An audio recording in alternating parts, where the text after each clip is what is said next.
Wilujeng Sumping kanggo Pupuhu Jawa Barat. Bapak Gubernur Dr. Honoris Causa Muhammad Ridwan Kamil.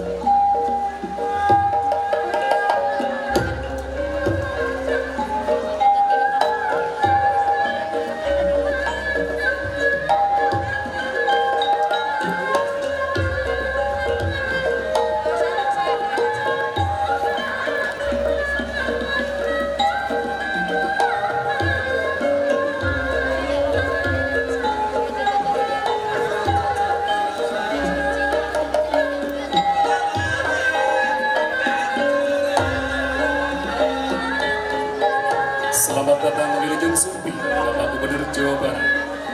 Talikur Gertalikupan, Hanjaka Kekapanggi, Pak Gubernur Jawa Barat, Sumangga, Aturan Linggi.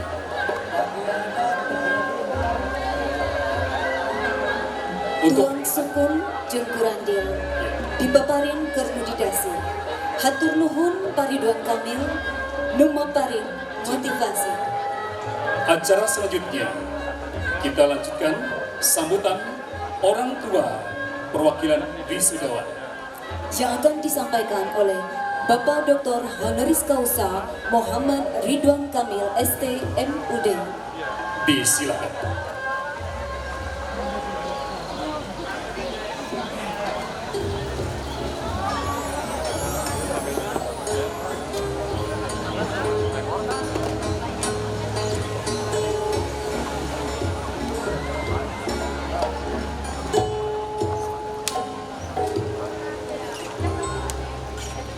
Bismillahirrahmanirrahim. Assalamualaikum warahmatullahi wabarakatuh.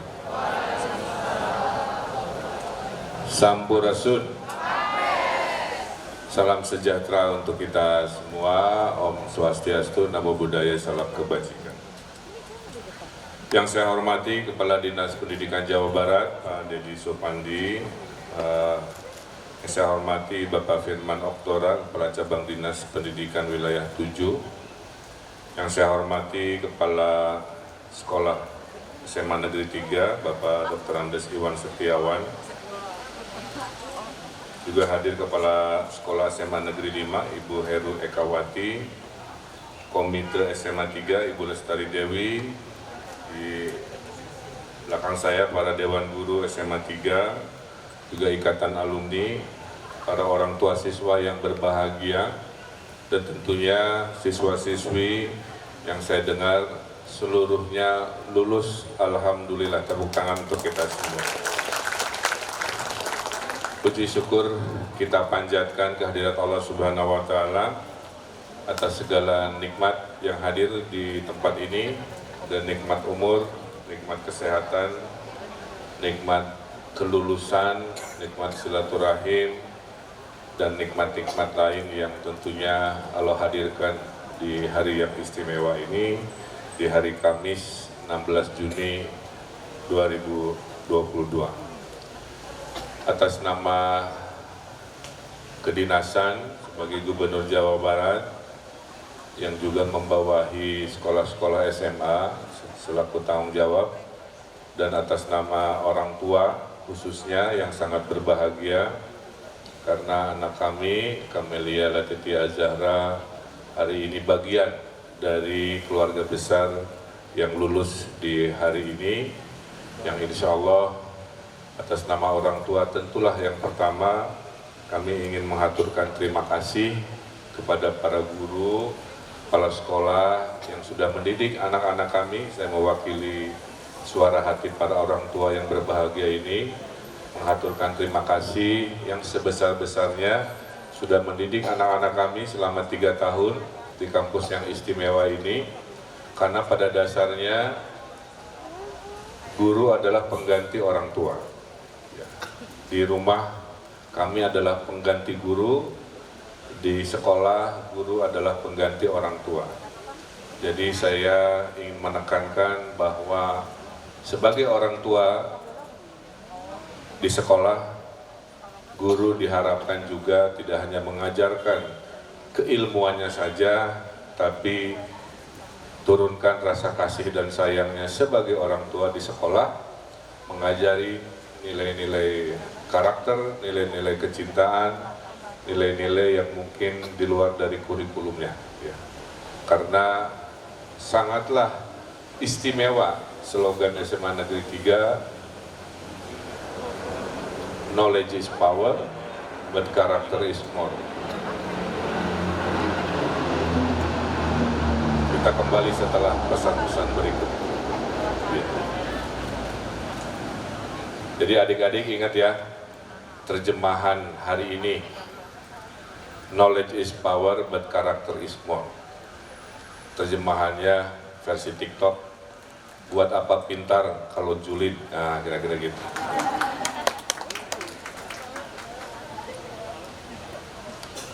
Ilmu berguna tapi budi luhur yang utama, itu kalimat yang benarnya. Tapi hari ini kita lihat ada anak-anak, orang-orang yang pintar-pintar tapi akhlaknya jauh dari keilmuan. Makanya dalam agama saya, agama Islam, yang didulukan itu bukan ilmu, ya, tapi adabnya, sopan santunnya, ya, baru pinternya. Karena tadi buat apa pintar tapi merendahkan sesama manusia. Bapak Ibu yang saya hormati, khususnya adik-adik yang lulus ya, adik-adik harus optimis ya. Kenapa? Karena Indonesia hari ini tuh lagi bagus rankingnya. Kenapa kita G20? G20 itu singkatan Government 20. Hanya 20 negara, adik-adik ya, dari 200-an negara yang masuk kelompok elit yang namanya G20. Yang tahun ini Indonesia menyelenggarakannya. G20 itu adik-adik hanya 20 negara, tapi menguasai lebih dari 80% ekonomi dunia. Dan kita hari ini ranking 16, namun dirapotkan mah gitu ya. Dari 200 murid Indonesia hari ini, si murid yang bernama Indonesia itu ranking 16, satu lumayan. Tapi kalau kita terus berada dalam jalur yang benar, saya kasih tahu apa itu jalur yang benar. Kita akan ranking 10 dalam 10 tahun ke depan, dan kita akan menjadi negara adidaya 4 besar di 2045. Tepuk tangan untuk Indonesia. Ya, jadi tambahin aja 18 tahun rata-rata kelulusan hari ini ya, ditambah 23 tahun ya, itu usia adik-adik di 2045 kira-kira begitu ya. Jadi di usia adik-adik nanti 41 tahun, kan life begin at 40, betul? Kamu-kamu yang duduk sekarang itu hidup di negara Indonesia yang sedang maju-maju ya. Ada yang sudah jadi rektor, ada yang sudah jadi wali kota, ada yang sudah jadi gubernur, ada yang sudah jadi CEO, ada yang sudah jadi kiai ternama, ada yang sudah punya startup. Itu tahun kamu-kamu. Pak Ridwan Kamil dan Bu Cinta mah sudah lansia, ya, sudah ngasuh cucunya Zara, dari cucunya saya dari Zara, paling jalan-jalan udah kakek-kakek ya, usianya 74 tahun kalau Allah izinkan. Tapi kamu-kamu yang hari ini duduk sedang pede-pedenya ya. Jadi satu itu ya, saya ingatkan, Anda berada di sebuah negeri yang 100 tahun merdeka 2045 kita proklamasi menjadi negara adidaya. 1945 kita proklamasi negara merdeka, 2045 kita proklamasi negara adidaya. Syaratnya 3 ya adik-adik, tolong diingat ya. 1, mimpi itu tidak akan sampai kalau 3 syarat ini adik-adik tidak hafal. 1, jangan bertengkar. Tuh. Bahasa formalnya, mimpi itu tercapai kalau sosial politiknya damai ya. Alias jangan bertengkar, nanti pilpresnya siapa, tong pas ya. Pilwalkot, pilgubnya siapa, jangan bertengkar ya. Beda mahdab dalam agamanya, jangan bertengkar ya. Jangan ikut-ikutan menyumbang, menyiram bensin ke percakapan di WA, di TikTok, di mana-mana yang sifatnya bertengkar. Alumni SMA 3 sesuai tadi, knowledge is power, berkarakter is more, saya titip ya, harus jadi penyiram air terhadap api-api pertengkaran di Republik ini. Setuju ya? Kalau itu bisa, saya sebagai alumni SMA 3 sangat bangga kalau lulusan-lulusan SMA 3 menjadi penyiram air pada api-api pertengkaran di Republik ini. Syarat kedua, adik-adik harus ingat, ya, kuasai 3 ekonomi ini. 1, ekonomi digital. Mau apa saja kita pergi kemana penjuru mata angin, skill digital harus dikuasai. Dulu HP itu hanya alat komunikasi. Sekarang HP itu alat produksi. Bisa nyiram tanaman pakai HP, bisa nyari kerjaan, baca koran, ngasih makan ikan pakai IoT via HP. Semua kuasai. Saya yakin itu mah insya Allah lah ya. Yang kedua, kuasai ekonomi hijau. Suatu hari Indonesia nggak boleh lagi listriknya pakai PLN dari batu bara. Harus PLN dari air, dari matahari yang Allah berikan, dari angin, ya, dari panas bumi itu. Karena 2050 Indonesia itu bisa 100% renewable energy, nggak usah ngeruk-ngeruk perut bumi lagi, ya, seperti sekarang. Mobilnya listrik semua, seperti yang saya punya. Tapi listriknya juga bersih dari tenaga energi terbarukan. Nah, kuasai ilmu itu, ya. Karena Indonesia Allah berikan panasnya tropis, anginnya kencang, kan begitu ya. Kemudian panas bumi Jawa Barat berlimpah, terbesar se-Indonesia, air curcor di mana-mana. Dengan ilmu bisa kita jadikan energi, dan menurut penelitian 300 juta penduduk di 2045 hanya cukup mengkonsumsi setengahnya. Setengahnya lagi kita bisa ekspor ke dunia, sehingga dunia makin hijau, tidak makin panas. Kenapa kamu harus kuasai ekonomi hijau? Karena global warming itu sudah terjadi, adik-adik, ya. Salah satu ciri global warming itu permukaan laut naik, menghilangkan daratan. Hari ini di Bekasi, Bapak Ibu, sudah hilang 200 hektar daratan. Ada sertifikatnya, tidak ada tanahnya. Jadi sudah di zaman adik-adik lulus SMA, global warming itu sudah terjadi. Maka nanti apapun ilmunya saya tidak tahu, ya, yang berminat kuasai ekonomi kedua setelah digital yang kita sebut ekonomi hijau atau green economy. Yang berikutnya adalah ekonomi kreatif, ya, berbasis knowledge, berbasis pengetahuan. Jadi syarat pertama, jangan bertengkar, ingat ya, supaya kita menang. Yang kedua, kuasai 3 ekonomi luar biasa. Nah, yang ketiganya, adik-adik harus kompetitif, harus produktif, harus inovatif.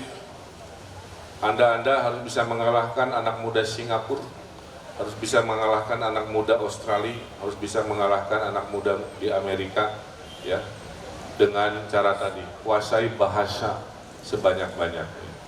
Gak hanya bahasa Indonesia, bahasa Inggris, pelajari bahasa-bahasa lain. Ingat, manusia unggul itu ada 4 ukurannya, ya. Mudah-mudahan adik-adik ingat ya syarat itu. Dan insya Allah almarhum Eril kelihatannya memenuhi 4 syarat tadi. Syarat pertama sebagai manusia paripurna, adik-adik, fisiknya harus sehat, ya, badannya harus kuat. Maka kita ada program tidak boleh ada stunting di Indonesia, di Jawa Barat. Stunting itu gagal tumbuh, gagal berpikir. Mereka akan jadi generasi beban negara, ya, nggak bisa bersaing, nggak sehat. Jadi badannya harus sehat, atau saya sebut PQ, physical quotient. Yang kedua, adik-adik, setelah badannya sehat, IQ-nya harus cerdas. Nah, itu mah udah pastilah anak-anak SMA 3 ya. Tapi itu baru 1/4. IQ kamu pintar tuh jangan terlalu bangga, itu baru 1/4 dari kualitas manusia. Asupannya belajar ilmu, ya. sehat dan pintar 2/4 sudah setengah manusia unggul. Yang ketiganya adalah akhlak, emosional quotient. Betul? Rajinlah minta maaf, itu amalan Airil. Rajinlah berbagi. Berbagi itu nggak harus selalu uang. Berbagilah dengan tenaga, berbagilah dengan ilmu, berbagilah dengan senyum, minimal nyenengin orang. Ya. Jadi akhlak, ngantri pada saat itu harus antriannya. Hormati orang tua, ya. Cintai sesama hamba-hamba dan ciptaan Allah. Itu EQ, nilai ketiga. Kalau adik-adik badannya sehat, jago berenang, jago badminton, jago segala rupa, udah mah pinter, berakhlak pula, adik-adik sudah punya 3/4 nilai sebagai manusia unggul. Yang keempatnya adalah SQ, spiritual quotient. Sudah mah sehat, sudah mah pinter, berakhlak, rajin ibadah. Yang muslim rajin ke masjid, yang Kristen rajin ke gereja, yang Hindu rajin ke pura, ya, punya hubungan spiritual yang baik. Sehingga kita selamatnya tidak hanya di dunia, kita selamatnya juga insya Allah di akhirat. Ya adik-adik ya, jadi ingat pesan dari saya, kita sambut masa depan adik-adik di umur 40-an Indonesia adidaya. Kita jaga republik ini dari pertengkaran, kuasai ekonomi-ekonomi yang unggul, jadilah manusia-manusia yang produktif dengan 4 nilai tadi: badan sehat, otak cerdas, berakhlak, dan ahli ibadah, atau PQ, IQ, EQ, dan SQ. Itulah nasihat saya sebagai orang tua, modal menjemput masa depan yang lebih baik.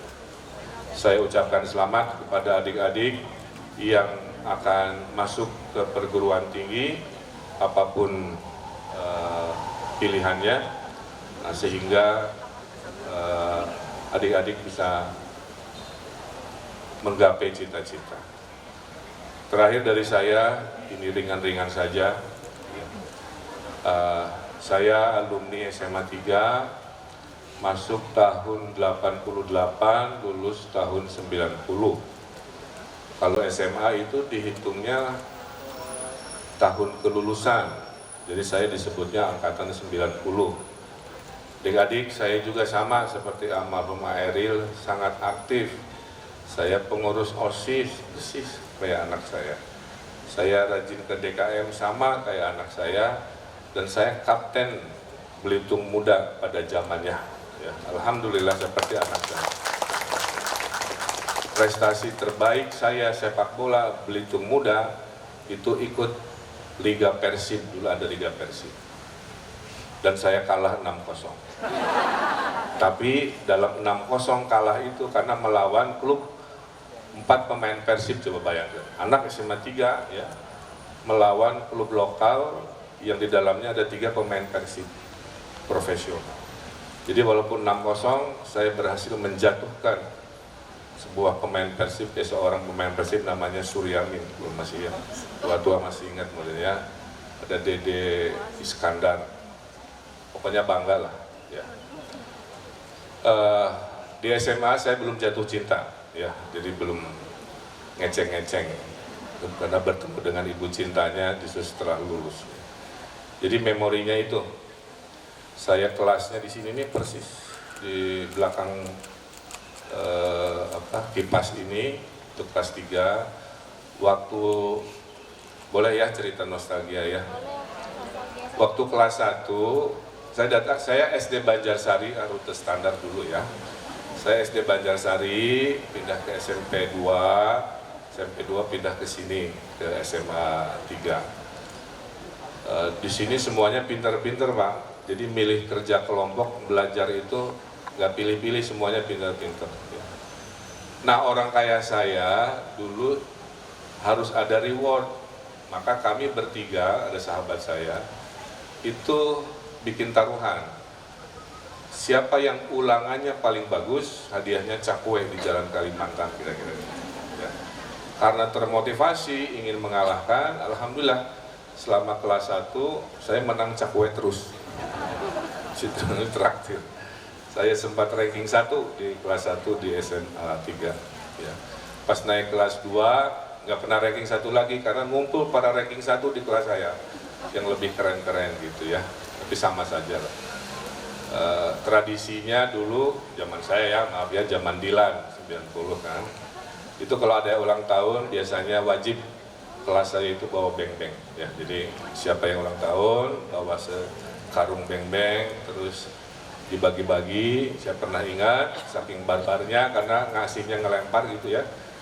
Itu satu bangku hancur ya karena anak-anaknya berdiri rebutan beng-beng sampai dimarahin. Itu memori saya lah ya. Saya juga paskibra, ya memang aktif saya alhamdulillah. Jadi di titik ini Bapak Ibu saya pernah mengerek bendera, nggak tahu tiangnya kemana ya. Oh ini tiangnya ya, sedang berhijab jadi. Jadi di sini berarti bongkar pasang ya. Ya. Saya pengembar bendera, jadi beberapa kali tiap hari Senin itu posisinya entah di kiri entah di kanan saya mengerek bendera. Karena sebagai paskibra. Itu ya kalau memori saya. Setelah itu saya melanjutkan kelulusan ke arsitektur ITB. Kemudian alhamdulillah anak saya almarhum Emeril Kan Mumtaz juga sekolah di sini. Yang memorinya juga sama, kalau tidak salah juga hobi sepak bola, aktif di OSIS, pernah main angklung dan lain sebagainya. Dan memang karena waktu Eril itu SMA, saya jadi wali kota. Saya bilang ke Eril, dari Pendopo alun-alun ke SMA 3 mah dekat. Saya kasih 2 pilihan, ke sekolahnya jalan kaki atau sepeda, udah itu aja. Ya. Akhirnya Eril memilih naik sepeda, kira-kira. Jadi rekan angkatannya pasti punya memori lah. Tidak banyak anak di zaman itu naik sepeda, tapi anak saya memilih naik sepeda. Dan kalau naik sepeda selalu dititipkannya di situ di pos satpam. Makanya dia bersahabat dengan mantan satpam yang disebut Mas Bro itu ya. Saya tidak tahu, biasanya jarang-jarang ya anak-anak itu bersahabatnya dengan anak-anak lagi. Kalau ini mah anak-anak bersahabat dengan satpam, itu jarang-jarang. Sehingga saya posting tadi malam, jadi teringat. Suatu hari kami umroh ya sama Eril, pulang umroh, on the way ke Indonesia kita mampir lewat Spanyol lah ya.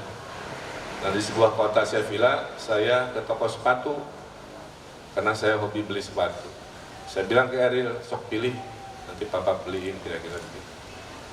15 menit dia milih, memang rada aneh ya. Kenapa sepatunya kayak sepatu bapak-bapak gitu, bukan gaya anak SMA kan? Tapi mungkin dia senang, ya udah saya belikan. TR Pap tolong belikan.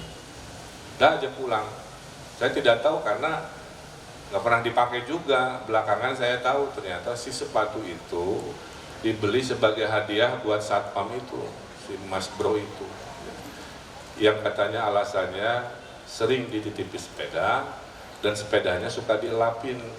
Ya, jadi tanda terima kasihnya dia beli sepatu. Coba bayangkan, jadi ada satpam pakai sepatu buatan Spanyol, dibeli oleh wali kota Bandung atas niat dari si anak itulah kira-kira begitu. Yaitu sepenggal cerita lah ya. Dan atas nama pribadi dan istri saya Ibu Atalia, saya mengaturkan terima kasih atas doa-doa. Rindu itu berat, biar aku saja. Ya. Dan itu ya itulah kalimat hari ini. Ujiannya ada di kami, sangat berat. Jadi biar kami saja yang Allah berikan ujian yang luar biasa ini. Tapi pelajarannya adalah saya tuliskan dalam satu puisi yang saya akan tulis di nisan di komplek almarhum Eril. Siapa yang ingin jadi bunga surga yang indah diiringi berjuta doa, maka taburlah berjuta benih-benih kebaikan selama di dunia. Tuh. Jadi Ananda Eril itu saya kalimatkan sesederhana itu.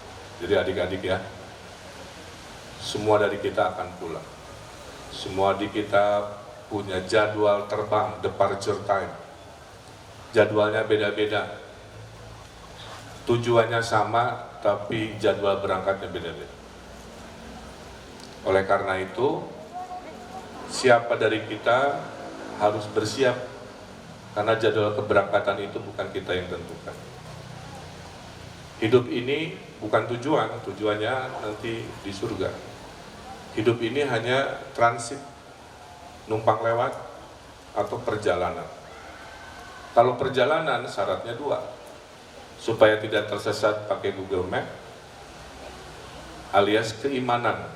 Supaya kita tidak tersesat di dunia, pakailah keimanan, betul? Menghadapi takdir, bagaimana bersikap. Kedua, dalam perjalanan supaya tidak lapar dan siap nantinya di perjalanan sesungguhnya harus ada bekal. Nah, bekal kita itu adalah amal-amal kita.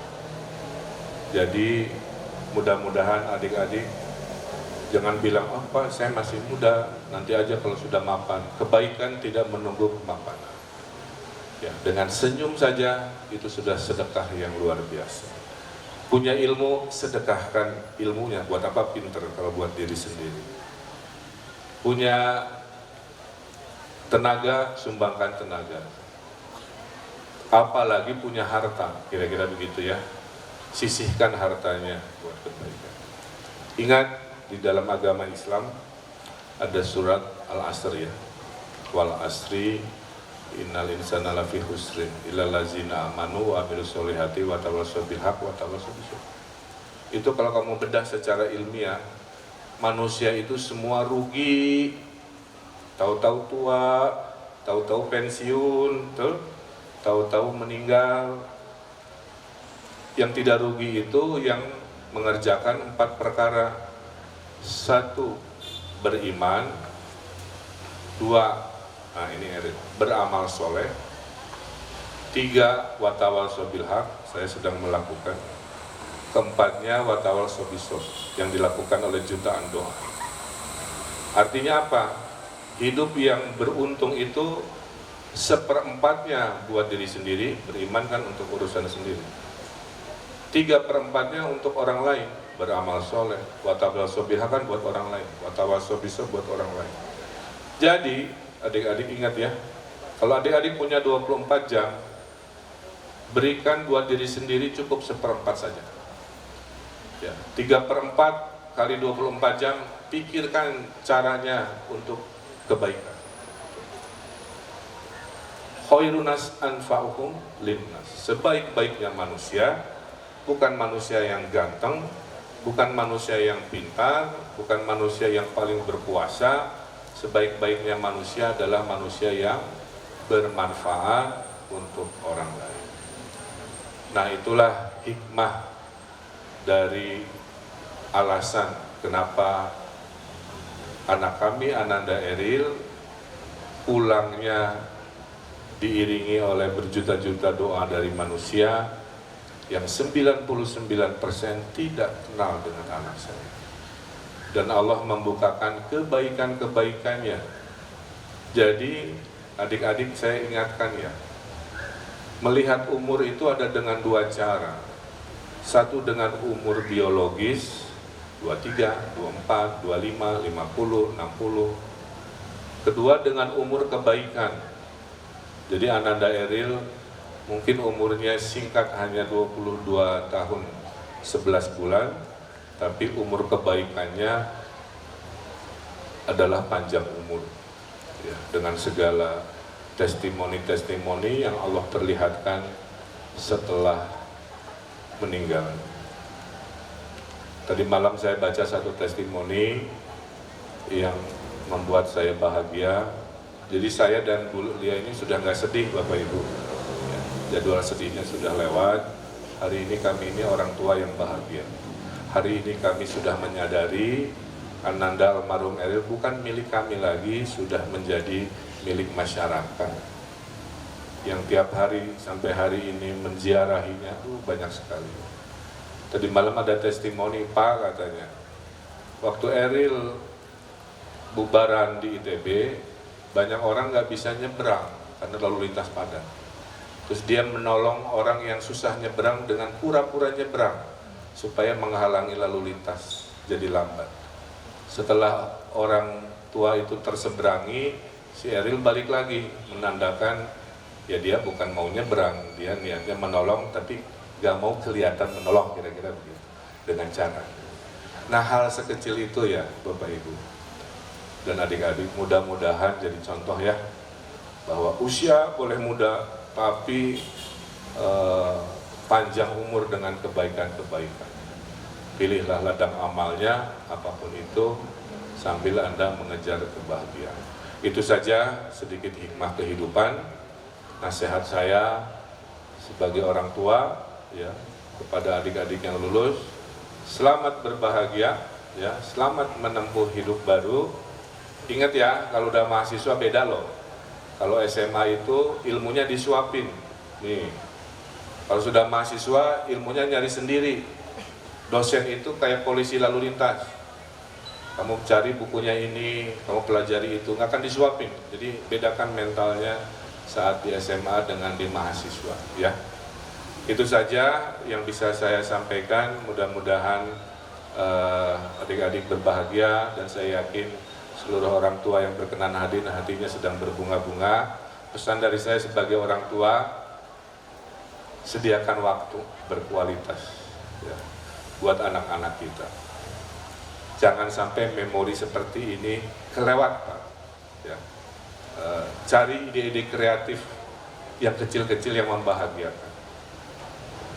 Karena kemarin banyak orang tua baru rajin nge-WA ke anak-anaknya setelah melihat cerita Eril. Ada seorang ibu menteri terbang ke Inggris hanya untuk memeluk anaknya dan jalan-jalan curhat seharian mendengar cerita kami. Nah, jangan sampai nunggu dulu ada sebuah hikmah.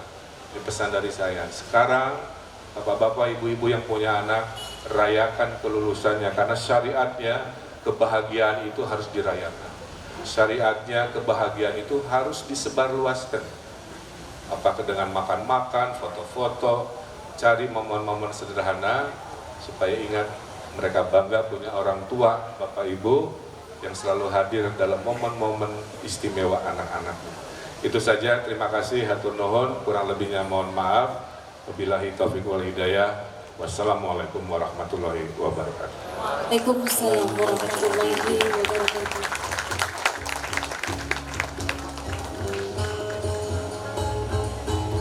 Terima kasih Bapak Ridwan Kamil yang telah menyampaikan berjuta untaian pengalaman yang luar biasa. Mudah-mudahan menjadi ibroh buat kami yang mendengarkan dan akan kami jalani sesuai dengan apa yang ingin kami capai.